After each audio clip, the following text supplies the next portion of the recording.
মালদার রতুয়া ১ নম্বর ব্লকের বিলাইমারি এলাকায় শাহানগর সমবায় ব্যাংককে ঘিরে তীব্র চাঞ্চল্য। অভিযোগ, ব্যাংকের ম্যানেজার এবং ক্যাশিয়ার গ্রাহকদের কষ্টার্জিত কয়েক কোটি টাকা তছরূপ করে গত ৭ মাস ধরে পলাতক। ব্যাংকে তালা ঝুলছে, আর প্রতারিত গ্রাহকরা তাদের টাকা ফেরতের আশায় হন্য হয়ে ঘুরছেন। গ্রাহকদের দাবি, অনেকদিন কালী পূজা থেকে ঘুরতে ঘুরতে টাকা আমি একটাও পাইনি। সবার কাছে মোহনটোলা ফাঁড়ি হয়ে গেছি, তোমার কি কাছে রতুয়াও গেছি, বিডিওর কাছেও গেছি, কোনো ভালোভাবে কোনো যোগদান হয়নি। ওর বাড়িতে আমি মনে হয় যে 50 বার গেছি। আমার শরীরও খুব খারাপ ছিল, অপারেশন করে এসেছি, তবু আমি টাকা চেয়েছি 10,000 টাকা আমাকে দে যে আমি বাঁচি, সেটাও টাকা আমি পাইনি। বলছে আজকে আজকে দিব না, 10 দিন পরে দিব, 1 মাস পরে দিব, 3 মাস ধরে টাইম নিচ্ছে, টাকা দেয়নি। ওর যে ম্যানেজারটা আছে অনিল বাবু, তার বউ হলো টিএমসির প্রধান, তেও কোনো অভিযোগ লাইনি। ওর বাড়ি গিয়েছি আমি কতবার। এটা বিলাইমারি পঞ্চায়েতের প্রধান। অপরদিকে ব্যাংক ম্যানেজার অমিত কুমার মণ্ডলের বাবা অনিল কুমার মণ্ডল কার্যত এই অভিযোগ মেনে নিয়েছেন। তবে তিনি দায় চাপিয়েছেন তার ভাইপো তথা ক্যাশিয়ার প্রণব কুমার মণ্ডলের ওপর। আমার ছেলেটা অমিত কুমার মণ্ডল ম্যানেজার থাকাকালীন ক্যাশিয়ার আমাদের 3 লক্ষ কোটি টাকার মতন তছরূপ করেছে। 3 কোটির উপরই হবে, কম হবে না। এই তছরূপ করে পালিয়ে গেছে। ওর মায়ের নামে লোন, ওর ভাইয়ের নামে লোন, ওর বৌদির নামে লোন, ওর বোর নামে লোন, ওর শালার নামে লোন, বিভিন্ন লোকের নামে, ভাগ্নের নামে লোন করে বেরিয়ে গেছে। ওই ক্যাশিয়ার প্রণব কুমার মণ্ডল, আমার ভাইপো হয় প্রণব কুমার মণ্ডল। এই এখন পলাতক আপনার জুন মাসের 6 তারিখ গিয়েছে, 4 তারিখ, 5-6 মাস 7-8 মাস হয়ে গেল। এই অবস্থা। আমি লোনের যে পার্সোনালি লোন আছে ওখান থেকে কালেকশন করে লোকজনদের দিচ্ছি এবং কালেকশনের ব্যবস্থা করছি, এবং ওকে ধরার জন্য প্রশাসনের কাছে কেস করা হয়েছে। এখনো প্রশাসন কোনো উদ্যোগ নেয়নি। আমরা চেষ্টা করছি প্রশাসনকে দিয়ে ওকে আনিয়ে ক্যাশটাকে ডেলিভারি করা।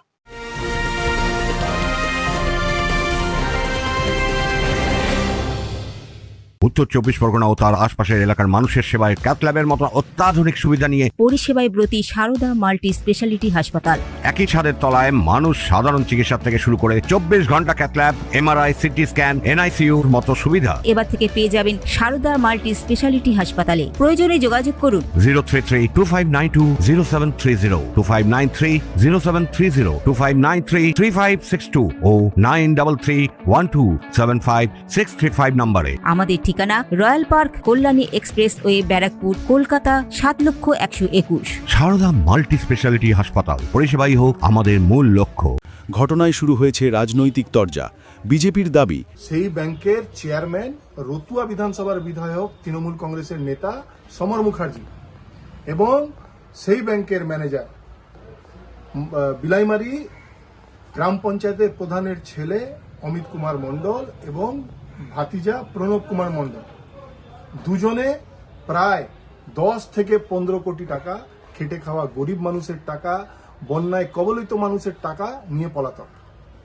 ওখানকার মানুষ সেখানে টাকা জমা করেছিল, কেউ নিজের মেয়ের বিয়ে দিবে, কেউ নদী ভাঙনের এলাকা থেকে দূরে গিয়ে বাড়ি বানাবে, সেই টাকা নিয়ে পলাতক মানুষ ডেলি ব্যাংকে যাচ্ছে, ব্যাংকের তালা বন্ধ, এবং তৃণমূলের নেতারা, পঞ্চায়েত প্রধান, সেখানকার বিধায়ক, তাদের মুখে এখন সেলোটেপ লাগা আছে। আরেকদিকে রতুয়ার বিধায়ক সমর মুখার্জি জানিয়েছেন, আমি দুটো ব্যাংক করেছি, একটা গ্রামীণ ব্যাংক, একটা ইউনাইটেড ব্যাংক। বলেন। কোনো একটা অদৃশ্য কারণে ওই শাহানগর সমবায় সমিতিতে কেন টাকা রাখলো আমি বুঝতে পারলাম না। আমি শুনেছি যে ওই ব্যাংকের কর্তৃপক্ষরা ইউনাইটেড ব্যাংকে টাকা যাতে না রাখে, বঙ্গীয় গ্রামীণ ব্যাংকে যাতে টাকা না রাখে, ওরা চাদর দিয়ে নিজেদের ব্যাংকে টাকা রাখে। এখন অনেক লোক আমার কাছে আসে, আমি কারো মেয়ের বিয়ে হচ্ছে না, কারো চিকিৎসা হচ্ছে না, আমার মহনটোলা বিলাইমারির প্রায় 5,000 অ্যাকাউন্ট হোল্ডার, তারা ওই শাহনগর কোঅপারেটিভ ব্যাংকে রেখেছিল। আমি প্রশাসনকে বলেছি এবং সমস্ত যারা অ্যাকাউন্ট হোল্ডার যে তারা ডিএমের সঙ্গে দরখাস্ত করো, অ্যাকাউন্ট নম্বর এবং কত টাকা, এবং যার নাম তার টেলিফোন নম্বর ওটা আমাকে দাও, আমি প্রশাসনকে বলবো জেলা সমাহর্তাকে এটার একটা ব্যবস্থা করা। গরিব মানুষগুলো মরে গেল এবং ওর ভাইপো শুনছি নাকি 4 কোটি টাকা নিয়ে পালিয়েছে, তার এগেন্সে একটা এফআইআর হয়েছে, সে দিল্লিতে পালিয়ে আছে। তাকে যদি ধরা যেত তাহলে কিন্তু অনেকটা সুরাহা হয়। প্রকৃত তদন্ত করে প্রতারিতদের টাকা ফেরত দিতে দ্রুত পদক্ষেপ নেওয়া হোক, এমনটাই দাবি সকলের। Bureau report, news Bengal today. Meghbela লাইভে আপনার পছন্দের টিভি চ্যানেলস সম্পূর্ণ বিনামূল্যে শুধুমাত্র মেঘবেলা ব্রডব্যান্ডের কানেকশনের সঙ্গে। মেঘবেলা ব্রডব্যান্ড, বাংলার ঘরে ঘরে।